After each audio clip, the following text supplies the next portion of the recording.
Lumakbay ang aking diwa habang inihitik na kaso di na mariwana. Gusto ko lang naman makalimutan ang problema. Gusto na sumaya ngunit bakit hindi ko na tumagawa. Binalot na ng lungkot kaya ako ito mapag-isa. Grabing pagkabagot aking nadarama kung namamatay. Tiking na mumungay na sa pagsundi ko ng maiwagang mariwana. Papakasabog na lang palagi. Papakasabog na lang palagi. Sulit natin ang buhay dahil napakaitik naman ito. Yeah.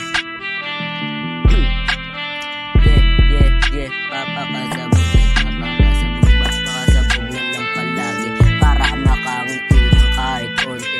Sa bisyo ko wag mo akong pigilan. Ito lang natatangi kong kaligayahan. Ito lang ang nasasandalan sa lahat ng oras. Bisyo lang ang aking kaibigan. Bisyo lang ang kaibigan. Huwag kayong manghusga kung di nyo pakilala ang kanilang ugali.